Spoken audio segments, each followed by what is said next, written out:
रात के समय तनुज अपने ऑफिस में अकेला काम कर रहा था। वह थक चुका था। उसके फोन पर एक मिस्ड कॉल आता है।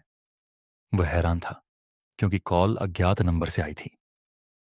उसने उस नंबर को कॉल बैक किया, लेकिन दूसरी तरफ कोई जवाब नहीं मिला। कुछ देर बाद फोन पर एक डरावनी आवाज गूंजने लगी। तुम्हारी आखिरी कॉल है, अलविदा। तनुज डरकर फोन काट देता है और कमरे की लाइट्स अचानक झपकने लगती हैं। हवा का ठंडा झोंका उसे महसूस होता है, लेकिन वह सोचता है कि यह सब उसका वहम है। शायद थकावट के कारण ऐसा हो रहा है। वह अपने लैपटॉप को बंद कर बाहर जाने की तैयारी करता है, लेकिन जैसे ही वह ऑफिस का दरवाजा खोलता है, गलियारे में एक अजीब सी ठंडी हवा का झोंका उसे महसूस होता है। वह घबराया हुआ कदमों से गलियारे में बढ़ता है, लेकिन उसके पीछे अचानक किसी के कदमों की आवाज सुनाई देती है। वह मुड़कर देखता है, लेकिन वहां कोई नहीं था। तनुज की घबराहट और बढ़ जाती है। तभी अचानक उसके सामने एक साया प्रकट हो जाता है।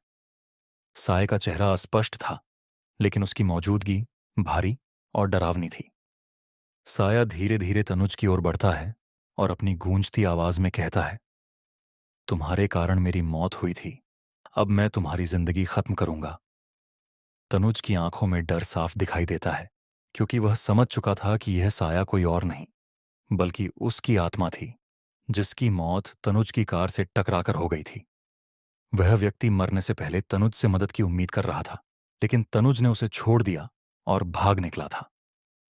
अब वह आत्मा बदला लेने आई थी। तनुज ने इस साये को दूर करने की पूरी कोशिश की, लेकिन अंत में साये ने उसे पकड़ लिया। तनुज चीखने की कोशिश करता है, उसकी आवाज किसी तरह रुक जाती है। तनुज पर वो साया हमला कर देता है और उसको मारकर अपनी मौत का बदला ले लेता है।